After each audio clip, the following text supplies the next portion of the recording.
Need for Speed Unbound. All right, Volume 7's here. I still have my opinions on this drift thing, but I'm gonna show you how to build the perfect pro drift car for you, your preference, what you like. There's a couple little goofy things about the new pro drift tires, and I wish they would still let us have just a little bit of a grip meter that we can change, especially for S and S plus, because those cars, there's some that grip up, mostly all-wheel drive, but there's a lot of cars that just, the tires are ice and they slide off the road. I've already covered it. A lot of you get mad at me, that skills you, whatever. Look, here's the deal, man. Normal tuning, right? Kind of maxing out in the tier, most horsepower, try to, you know, best top speed. Forget all of that, because when you're doing drifting, the good thing is, from what it doesn't seem like there's one car that's like OP and it gets more points. It seems like every car has the capability to get the same amount of points. There's not really going to be like a huge meta drifting thing. It's like you use what you want and have fun and can still compete. I like that. I'm glad they did that. You can use any car you want. Now, I will say, as far as points go, real quick, before we get into how to build the car, twin drifting is huge, which tandems, I don't know how to call it twin drifting, but for me, when I'm drifting, I'm driving, I'm always in front of everybody. I'm a mile ahead. I'm just doing my thing. I'm just hooking the corners and just going about my day. And I miss out on a lot of points because I'm not back. I haven't been able to recreate it. I think there was like 3 or 4 other guys with me. We're going down a straight after a hairpin and we were mangying. Usually when you know, go to one side and you switch back to the other side, your multiplier will stay at 3, but your points reset and start gaining again. And it seems like if you stay in the green on the little gauge at the bottom, it does accumulate points faster.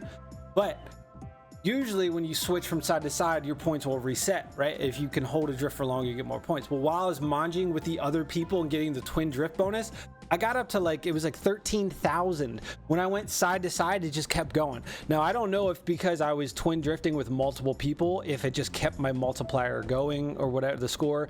I don't know. I haven't been able to recreate it, but I also haven't stayed back with the pack and tried to drift. But the good thing is you don't have to have a super fast car. Okay. So anyway, let's get into, let me pick something here. All right, I'm going to hop into this. It's S plus. First things first, the engine. Now this doesn't really matter. You're not trying to squeeze as much as you can out of it. So from what I've noticed, okay, it only really affects the higher tiers, but it can still, like, you can still spec like right into like A plus and not have to worry about being max in A plus. It seems like if you have less horsepower, the car doesn't slide as much. Once you start pumping in higher engines and more horsepower, the car wants to slide more like it's on ice. That's what I've noticed personally. So if you're doing a build, you see how we're an A plus, but we're kind of on the lower end, right? That's fine. You don't have to max out the tier for these pro drift cars, because the majority of the time you can only go so fast. You have to kind of stay around 30 to 60 mile an hour around these hairpins. And in the lower tiers, you're not really going to get much faster than that anyway. The sense of speed isn't there. So it feels like you should be going faster. It's just not. But look, if you're having issues with the car you want to use sliding too much, if you're building, say, an A plus, knock your horsepower down. You can be at the beginning of A plus. You can be, what's it started, like 210? I think it was. I don't know, it's been forever since I played this game, right? You can be 210 to 220. You don't have to be maxed out for the class. If your car is sliding too much, bump the horsepower back. So that's one of the tips I want to give. You don't have to max out your class, okay? So on top of that, first thing is first, all right? Handling. Now, once you put the tires on, like so, they're all the way at the right. They're elite. I was thinking pro drift tires. I was in the pro section, didn't work. They have their own thing. It has this drift pro tires needed for drift pro events. Can't miss it. Okay. So once you put that on, first thing I would recommend to do before you start building, because it's going to mess with your rating, is mess with the downforce and the steering sensitivity. Now it locks the handling, traction control, drift entry. This doesn't really seem to matter because the cars give out so easily. I just leave it on gas or brake tap. Steering sensitivity. If you're having issues counter steering or it feels too snappy, lower it. If you want a more fluid, like slower cornering, if you want it to be like super snappy and like wild, go a little high. It's not really going to make that much of a difference.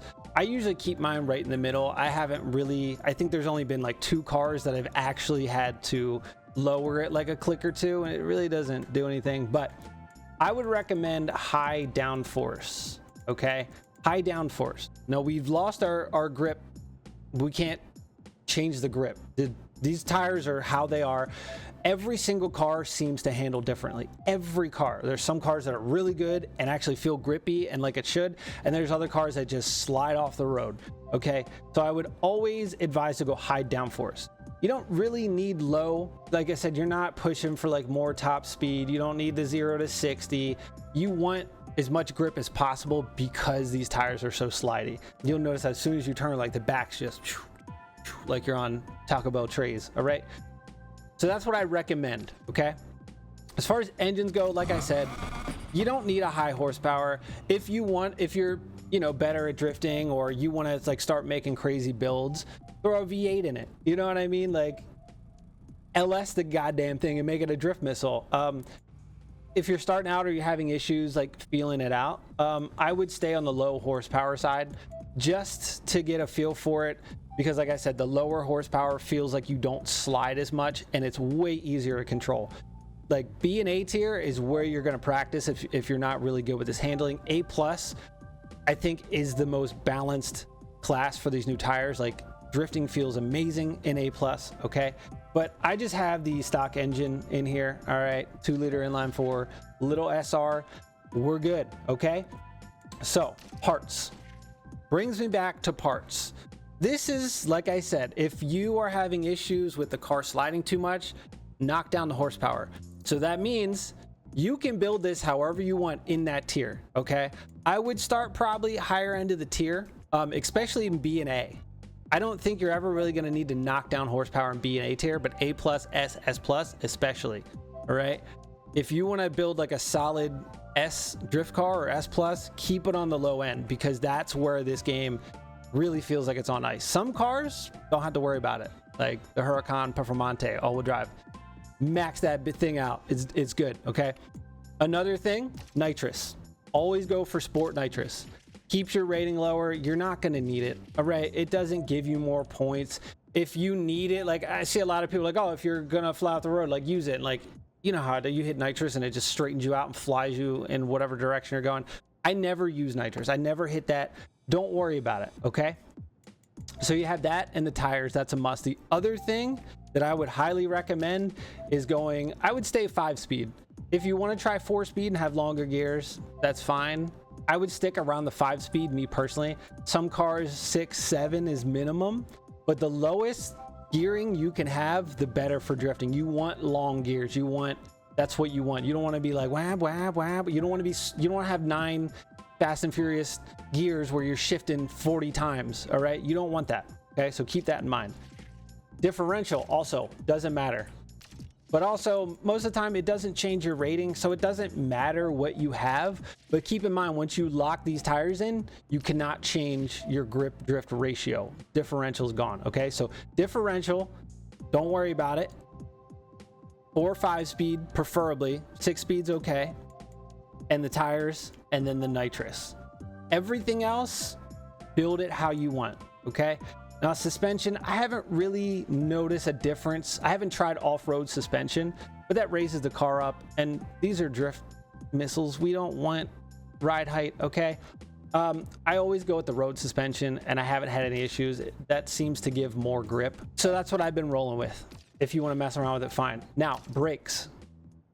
This game, if you're going too fast, you will slide off the tollgate and die. Okay, I recommend, me personally, elite brakes on your drift cars. Why? Because you can stop faster. You can come up and like hook into the corner, throw it in, slam on the brakes, get a little bit of extra around the corner, and it slows you down way faster than if you had basic brakes or pro brakes.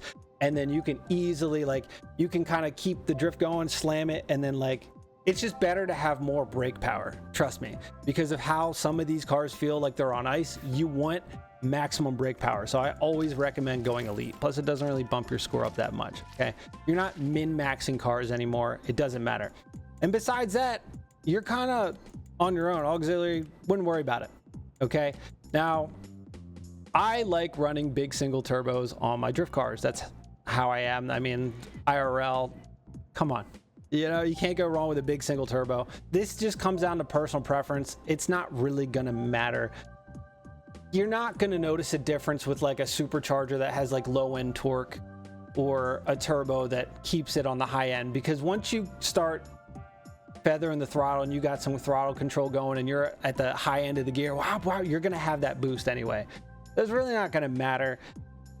And with how the drifting physics are now, you're not really gonna notice. So this can be personal preference. Me, throw a turbo on it, call it a day. But I think besides that, that's pretty much it. So I'm on the low side of A+. Like I said, you don't have to be fast. Most of the time, I'm way ahead of people. So we're gonna go see how this thing feels, and then I'll show you how it feels at the low end of the class, and then show you the difference of the high end of the class. All right, there's a drift zone right here. So let's see how this thing feels. Now keep in mind, we're on the low side of A+. And if it feels like it doesn't have enough power or it feels too slidey, well, there's nothing we can do because it'll be an A+ build. But if it feels too slow, we can always give it more power. And I definitely think we're going to give it more power. Some cars, you know, you can keep on the lower end. Like I built the Lamborghini Uranus, all right, the Urus. And it was just a little too slow in A tier, and then at the high end of A+, it was too much. So I bumped it down a little bit, and it was perfect. I put it like right in the middle of A+, and the thing feels perfect. So it's a car by car basis, and that's why I wanted to make a video about like how to build them yourself, because I think a lot of people are still in the mindset of, oh, I got to max out in whatever tier I'm in. But like, look how smooth this is. This is very smooth. I think we're going to bump the power up. All right, so now we're at the top of the class. We're only 1 point away. It doesn't matter if it's not perfect. We gained 0.6 on our 0 to 60, and our top speed went up like 30 mile an hour. Keep in mind, the 180 is one of the better drift cars. All right, I will be doing like my top 10 so far, and I will be doing builds, you know, if you don't want to build your own. Let's see how this thing gets down now. You already noticed the horsepower boost. Like, it's a lot fast. See how now it wants to slide more? So this is what I meant when I said, if it slides too much for you or your personal preference, bump down the power in your class. You don't have to be maxed out. This is a completely different car now. It's not hard to drive, but you will notice, like I said, the faster you go, the more the car slides. So if you're more comfortable with lower horsepower in that tier to make the car more controllable, you're better off. And most of the time when you get in these drift races, these guys go very slow anyway and are trying to get a lot of points, which is fine. Now this is fine for me, but I mean, it was significantly easier to drift at the lower end of A+. So I just wanted to put that out there because I feel like I said already, I think people are more concerned about still maxing out the tier. You don't have to do that. The more horsepower you have, the more your car is going to feel like it's on ice. So if you don't like that feeling, tone down the horsepower. And yeah, so I just want to make a video on that. So there you go. How to build the perfect pro drift car for you. I'm still testing out cars. I've been getting a lot of bugs where I can't purchase new cars as purchase failed, or I select a car to modify it and the parts don't stick. Like, I'm having server issues. I don't know what's going on. But anyway, if this video was helpful, thumbs up, subscribe. See you guys on the next one.